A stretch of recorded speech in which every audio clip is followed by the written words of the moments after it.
Alright, so hello everyone. I am Jessica Mabot from BS in English 2A, and in this video we will be discussing the teaching social skills. So, Kalelis, Sachs, and Wolfe in 2000 point out that once you have identified the social skills that will benefit the student, you can employ the following steps. So these steps function as a guide to facilitate learning. So we have first the step one. So provide rationale.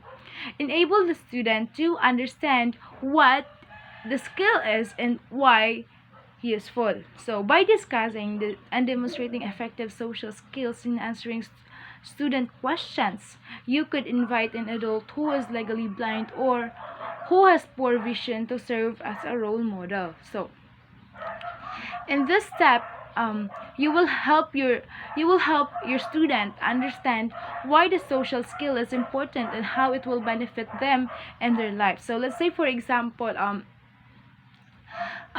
you as a teacher, you teach your student how to introduce themselves. So knowing that introducing themselves helps them make new friends and starts conversation. All right, so let's do have the step number 2. So step number 2 is provide modeling. Offer concise explanations of the people concerned, their actions and responses to the situation. Encourage encourage students to consider social measures. For example, by listening to the changes in voice tone, pitch, and rhythm, you can obtain a wealth of knowledge about how someone is feeling. So, through holding such a discussion, a student not only listens and or considers the materials, but also answers questions, shares thoughts, expresses ideas and opinions. So encouraging dialogue is the main component in turning an encounter into a true learning experience. As such, dialogue can encourage deeper insight. So in this step, you will be showing your student how to perform the social skill correctly through demonstrations and clear explanations. So in this, for let's say for example, you are demonstrating. So you encourage your student to watch how to introduce yourself into someone. So you will make a smile and make an eye contact, of course. So let's do have the step number 3. Provide guided practice. So provide opportunities for the student to practice or rehearse skills in the structured situations which simulate this actual situation. Provide the student with several opportunities in a relaxed, enjoyable, and welcoming atmosphere.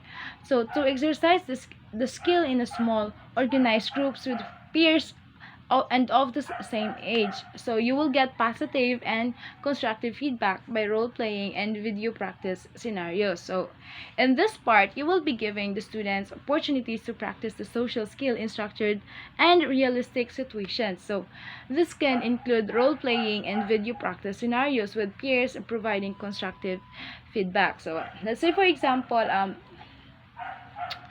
you will let your student introduce themselves to you. So in this time, you will act as a student, and your student they will introduce themselves to you. And we have the step number 4, self-regulation. So self-regulation is the ability to determine one's own actions and feelings in terms of their suitability. So, in order to control them accordingly, self-regulation involves competencies such as tracking, assessing, controlling, and self-reinforcement. So, self-monitoring includes performing an appraisal of one's own behavior as acceptable or improper. So, in this step, you will help your student develop the ability to monitor their own actions and feelings. So, and to assess whether their behavior is appropriate or not. So,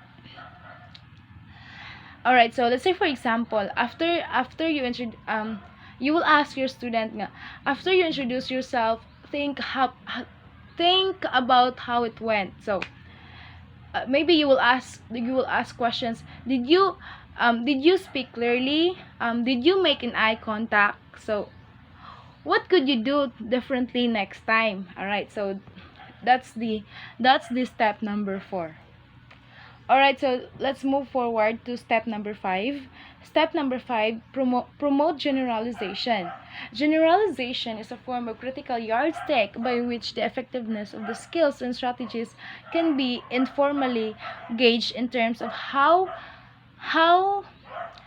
well students can adapt skills taught into their everyday life settings. So generalization programming should be considered from the start and becoming a part of social skills instruction program. It will be important to provide opportunities for the student to use newly acquired social skills in a variety of settings. So, and with the different people, assistance from parents is also valuable to ensure generalization. In this step, you will be encouraging the student to use the new social skill in different settings and with different people. So, let's say for example, you will be giving your student an assignment. So, and the task is that try to introduce yourself to someone new at the playground. So they will develop the new acquired social skills to different settings and with different people.